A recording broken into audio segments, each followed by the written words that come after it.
Praise the Lord. Hallelujah. പ്രിയ സഹോദരങ്ങളെ, നാളെ ഇന്ന് നിങ്ങൾ ശ്രദ്ധിച്ചോ, എപ്പിസോഡിൻ്റെ അവിടെ 1499, നാളെ 1500. കർത്താവ് എത്രയെത്ര അനുഗ്രഹങ്ങളാണ് പ്രിയ സഹോദരങ്ങളെ നമുക്ക് ഈ കാലഘട്ടത്തിലൂടെ തിരുവചനം ഓൺലൈനിലായിട്ട് നൽകാൻ പറ്റിയതിനെ ഓർത്ത് ഈശോയ്ക്ക് 1000 നന്ദി പറയുന്നു. നാളത്തെ കുർബാനയിൽ നമ്മൾ പ്രത്യേകമായിട്ട് നാളെ നന്ദി പറഞ്ഞ് നമുക്ക് 1500 ശുശ്രൂഷകൾ, കുഞ്ഞു ശുശ്രൂഷകളാണ്.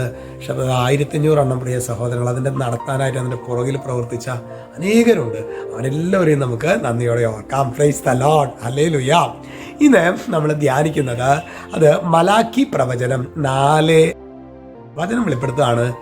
എന്നാൽ എൻ്റെ നാമത്തെ ഭയപ്പെടുന്ന നിങ്ങൾക്ക് വേണ്ടി നീതി സൂര്യൻ ഉദിക്കും. അതായത് യേശുവിനെ കുറിച്ച് പറയുന്നതാണ്.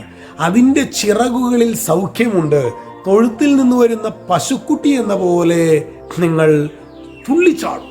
എന്താ പറയുകയാണ് ഈ യേശുവിൽ. പ്രിയ സഹോദരങ്ങൾ, പഴയ നിയമത്തിലെല്ലാം വാഗ്ദാനമാണ്, അല്ലെ? യേശുവിലേക്കുള്ള ഒരു പോയിന്റ് ചെയ്തിട്ടുള്ള കാര്യങ്ങളാണ് എല്ലാം പറയുന്നത്. പ്രിയ സഹോദരങ്ങളെ, നിങ്ങൾ പശുക്കുട്ടി എന്ന പോലെ തുള്ളിച്ചാടും. അതിൻ്റെ അർത്ഥം എന്താ? നമുക്ക് എത്രയൊക്കെ പ്രതിഫലങ്ങൾ വന്നാലും ദിവ്യകാരുണ്യത്തിൽ നമ്മൾ യേശുവിനെ സ്വീകരിക്കല്. പഴയ നിയമവും പുതിയ നിയമവും തമ്മിലുള്ള വ്യത്യാസം, പഴയ നിയമത്തിൽ നമ്മൾ ഉദാഹരണം, നമ്മൾ വെള്ളം നമ്മൾ സപ്പോസ് കുളിക്കുകയാണെന്ന് വിചാരിക്കുക, നമ്മൾ ഫ്രഷ് ആവും. പക്ഷെ വെള്ളം എല്ലാം പോകും, അല്ല? നമ്മളിതിലൂടെ കഴുകി അത് വെള്ളം എല്ലാം വെള്ളം കുടിക്കുകയാണെങ്കിലോ, വെള്ളം കുടിക്കുമ്പോൾ വെള്ളം മുഴുവൻ നമ്മൾ ഉള്ളിലേക്ക് വരുന്നു, അല്ലെ? ഉള്ളിലേക്ക് ശരിക്കും ഇറങ്ങുകയാണ് ഈ വെള്ളം കുടിക്കുമ്പോൾ. ഇതുപോലെയാണ് പ്രിയ സഹോദരങ്ങളെ, പഴയ നിയമത്തിലെ ഒരു അഭിഷേകം നൽകിയാൽ അത് കുറച്ച് കഴിഞ്ഞ് പോവാണ്, അതിന് നിലനിൽപ്പില്ല. എന്നാൽ ഈ പുതിയ നിയമത്തിൽ നമ്മൾ വെള്ളം കുടിക്കുന്നത് പോലെ നമ്മൾ ശരിക്കും ഉള്ളിലേക്ക് അങ്ങോട്ട് സ്വന്തമാക്കുകയാണ്.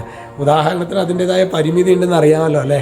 പ്രിയ സഹോദരങ്ങളെ, നമുക്ക് ശരിക്കും ഈശോയിൽ നമുക്ക് രക്ഷയുണ്ട്, ഈശോയിൽ നമുക്ക് ആനന്ദമുണ്ട്.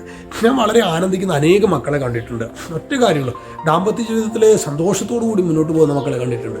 ഒറ്റ കാര്യമുള്ളൂ, അവരുടെ സെൻറ്റർ യേശുക്രിസ്തുവാണ്. യേശുക്രിസ്തുവിനെ സെൻറ്ററാക്കിയിട്ടുള്ള ഒരു പുരോഹിതൻ്റെ ജീവിതം ആനന്ദമാണ്. യേശുക്രിസ്തുവിനെ സെൻറ്ററാക്കിയിട്ടുള്ള ഒരു സമർപ്പിതയുടെ ജീവിതം ആനന്ദമാണ്. ക്രിസ്തുവിനെ സെൻറ്ററാക്കിയിട്ടുള്ള ദാമ്പത്യങ്ങൾ അത് പുഷ്പിച്ചുകൊണ്ടേയിരിക്കും. Hallelujah, hallelujah. ദൈവമേ, ഞങ്ങൾ നന്ദി പറയുന്നു കർത്താവേ. യേശുവിനോട് ചേർന്ന് നിൽക്കാൻ വേണ്ട കൃപ ഞങ്ങൾക്ക് നൽകണം. ഒരു പാട്ട് ഞാൻ ഈ അടുത്ത കാലത്ത് പിള്ളേർ പാടുന്നത് കേട്ടാണ്. യേശുവിൻ കൂടുള്ള യാത്ര ആനന്ദമേ എന്ന് പറഞ്ഞ് ഭയമേ, അങ്ങനെ ഒരു വരികളൊക്കെയാണ് എനിക്ക് ഭയങ്കര ഇഷ്ടം. ഒരു മെലഡിയാണ്. യേശുവിൻ കൂടുള്ള യാത്ര ആനന്ദമേ എന്ന് പറഞ്ഞിട്ടുള്ളൊരു പാട്ടാണ്. നിങ്ങൾ യൂട്യൂബിലൊക്കെ സെർച്ച് ചെയ്ത് കിട്ടുമായിരിക്കും.